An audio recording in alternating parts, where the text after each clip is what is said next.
Hi, BookTube, and welcome to my Friday reads, which won't be too long because I've only completed 2 books. A.R.Ammons' poem Garbage, which is one long poem, about 120 pages. This was recommended by Courtney Ferreter.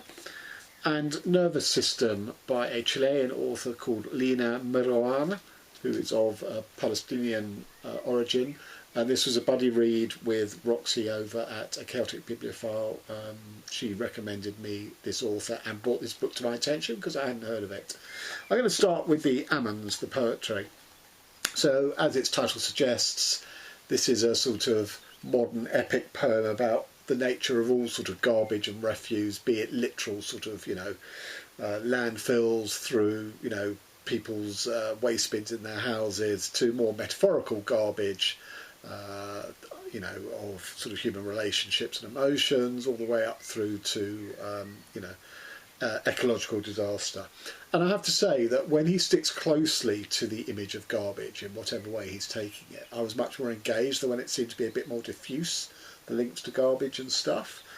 Before I sort of get into it, it's a very solid 4-star read for me. And I'm going to read 3 extracts to give you an idea of what you might make of the poem. 50 miles around, find the smallest particles, and the ditchwork of the deepest degradation reflects waters brighter than common ground. Poetry to no purpose, all this garbage, all these words. We may replace our mountains with trash. Leachments may be our creeks flowing from the distilling bottoms of corruption. Our skies, already browned, may be our brown skies. Fields may rise from cultivation into suffocation. Here was a silvery green blue bright planet, held in sway for hundreds of millions of years by leathery monsters racing about, roaring and tearing, terrible cries of contest by lake shores in placid evenings, terrible cries of assault at night, etc. All shoved away, imagine, and then along came the frail one, our ancestor, scavenger, seed finder, nutcracker, fruit picker, grubs, bulbs, etc. And here we are at last. Probably, behold, we have replaced the meadows with oil slick. When words have driven the sludge in billows higher than our heads, oh well, by then words will have left the poor place behind. We'll be settling elsewhere or floating interminably. The universe a deep place to spoil, a dump compaction will always make room in. I have nothing to say. What I want to say is saying, I want to be singing, sort of. I want to be engaged with the ongoing. So there you get an idea of sort of, ecological disaster, and the notion of words and poetry and their role in this scheme of things. And there's an interesting, almost a sort of manifesto on page 56 as he sort of, this is what poetry means to him and what he believes it could do. The means so to combine thinking and feeling, imagination and movement as to spell them out of speech people would buy the enchantment and get the point reason couldn't. The points delivered below the level of argument straight into the fat of feeling. So I'm asking you to help me now, yield to this possibility. I'm going to try and say everything all over again. I've discovered at 63 that the other thing I wished of poetry, that it prevent death, has kept me a little strange, that I have not got my feet out of the embranglements of misapplication and out into a clear space to go, that I have to start again from a realisation of failure.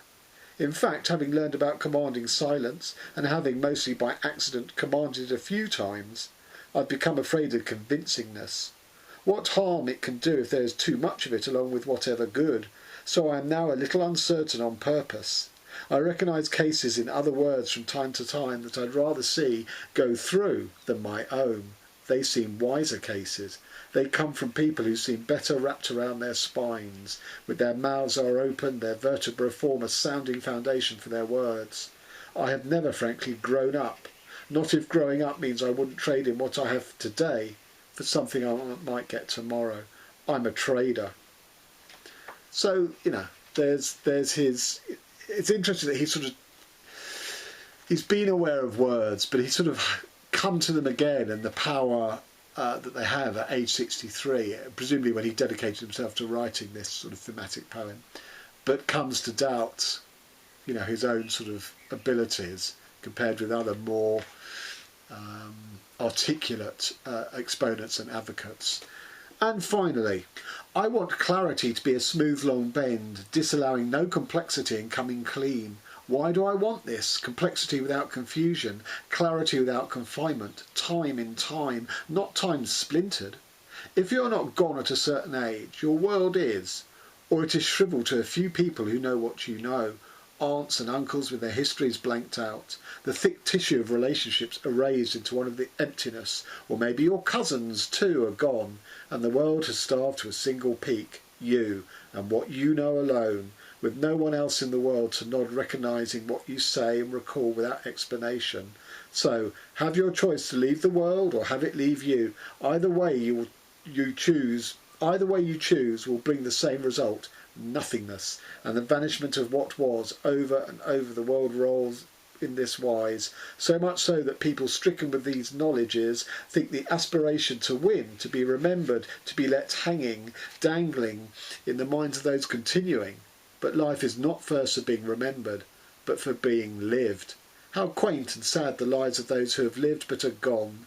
The vacant sadness of two eternities pressed together, squeezing them dry to non-degradable remnants, trash, the meaning, the tears, love, sweet hand-holdings, all the fears, jealousies, hangings, burnings, throwaways, obsolescences that plug up the circulations today, burdening the living with guilty obligation of memory and service.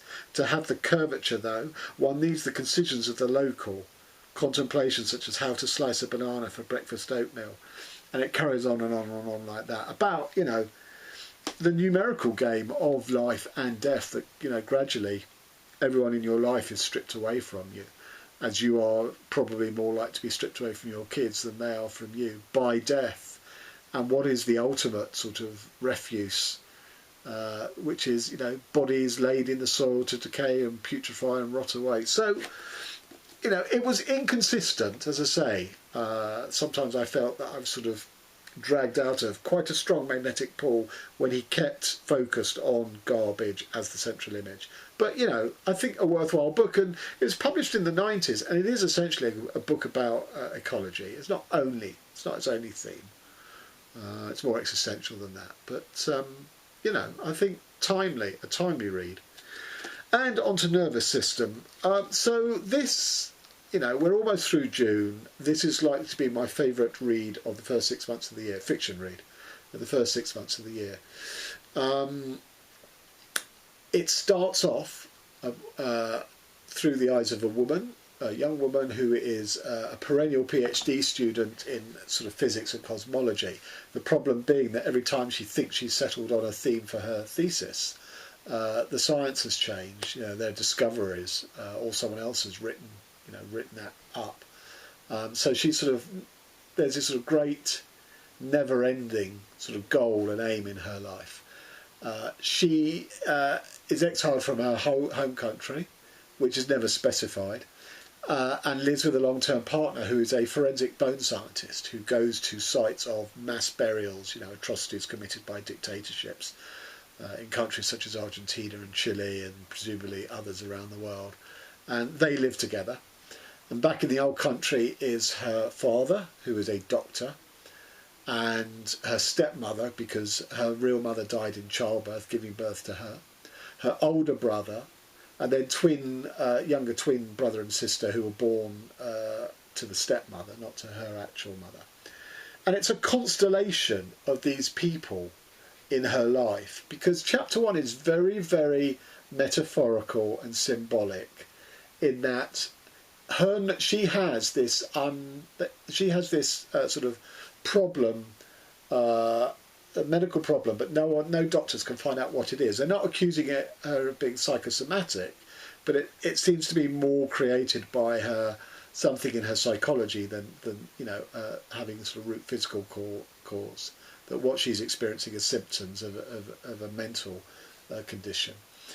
And what you realise is that she has sort of internalised on her nervous system the map of all these people in her life, many of whom, of course, don't live in the same country. And, of course, the dead birth mother and stuff, that they each are causing mental stresses and pressures on her nervous system, and she worries about, you know, her father's getting on, her stepmother had breast cancer but survived, you know, a relationship with her brother, a strange relationship with her brother, the fact that, you know, she doesn't really understand her twin half siblings, and her relationship, you know, with academia, and her relationship with her partner. Her partner was the victim of one of his digs. There was a terrorist attack to presumably, you know, keep it all hush hush, and colleagues of his died, and he himself had to go into hospital with, you know, ear damage and hearing damage. So there are all these worries impinging on her. So it's not surprising that she's manifesting, you know, these difficult medical symptoms. And that's the first chapter, and it's brilliantly done.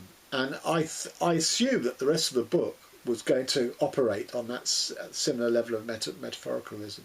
But it doesn't. There's a gradual movement, almost as if through a solar system, from the metaphorical and again, it's not psychosomatic, but I'm going to use that word because I can't think of another one, to the grossly physical and medical. So by chapter 5, which is centred around her father, who is in hospital with sort of severe urinary sort of infections and stuff, it's the most medical piece of writing I've ever read, and yet it's highly literary. It's, you know, something that you know, like medical, can leave you cold, but it doesn't. It's just superbly done.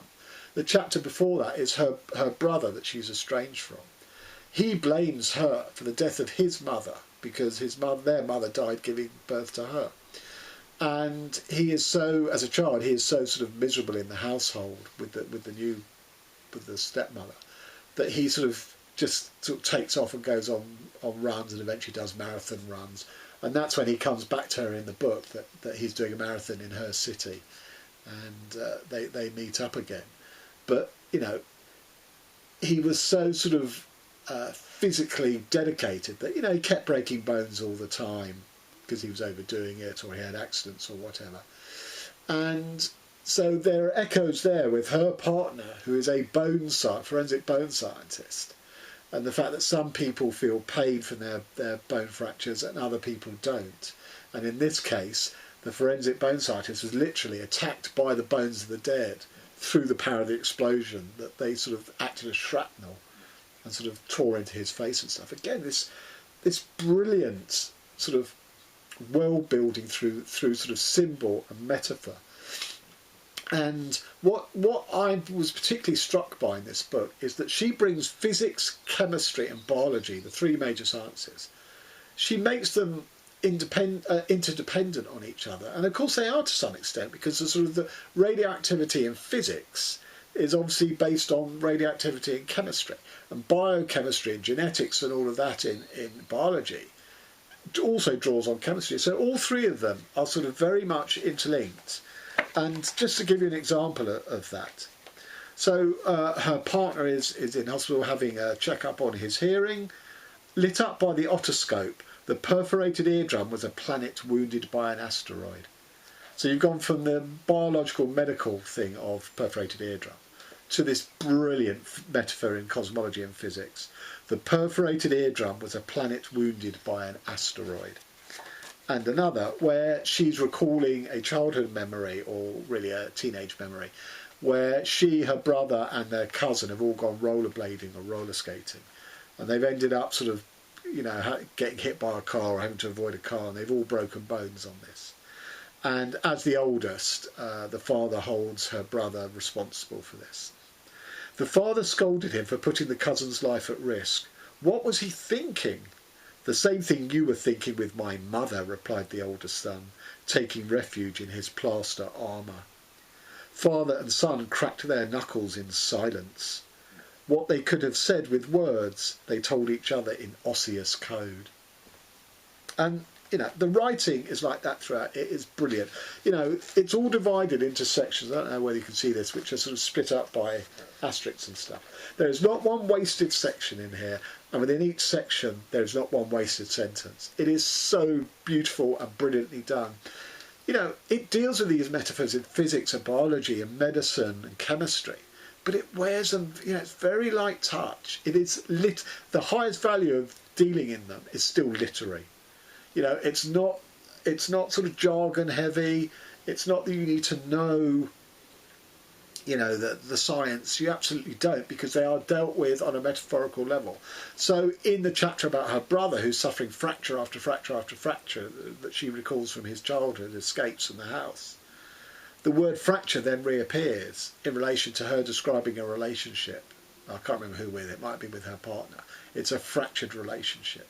The same with the word thirst is done. Very, very, you know, you've seen these sort of metaphorical allusions done before, but she brings new life to them.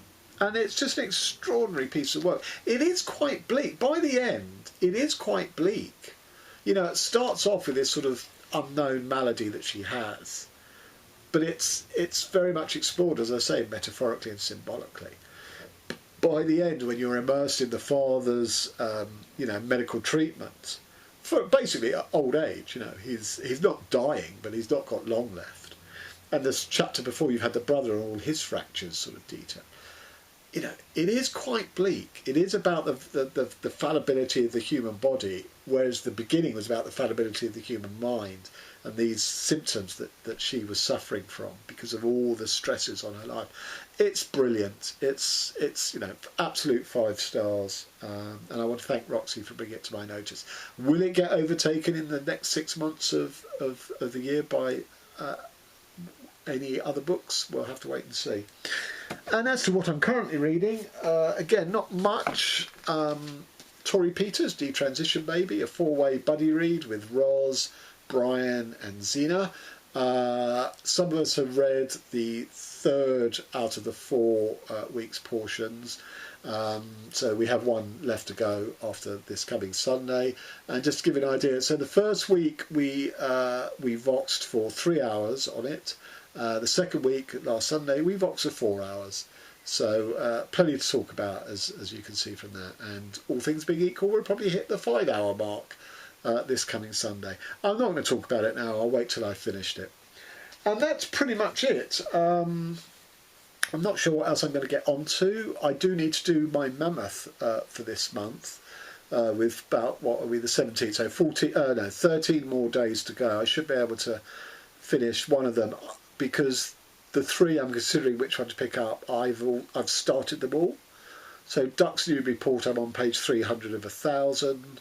So if I was going to do that one, it would be 55 pages a day, which should be doable, especially as I'm on leave from work next week. Although I do have to film a lot of videos for my book marketing. The next possible choice is The Tunnel by William Gass, which I'm on page 144 out of, I'm not exactly sure how many pages, 550 or something. So far fewer pages, but a lot more dense writing than Ducks Newburyport.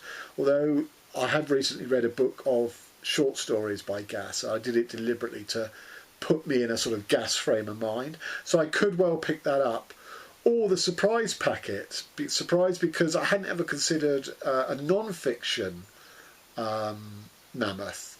But I am on page 186 of 567 of Jordan Peterson, Maps of Meaning.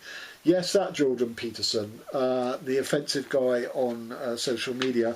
But before he sort of went down that road, in 1999, he published this rather good book, considering Jung's collective unconsciousness and what a collective unconsciousness might actually mean and where it derives from. So it very much deals in where symbols meet mental makeup, almost the sort of physical apparatus of our senses and our sort of perception systems and stuff, which is right up my street. And I have to say, this is very good so far.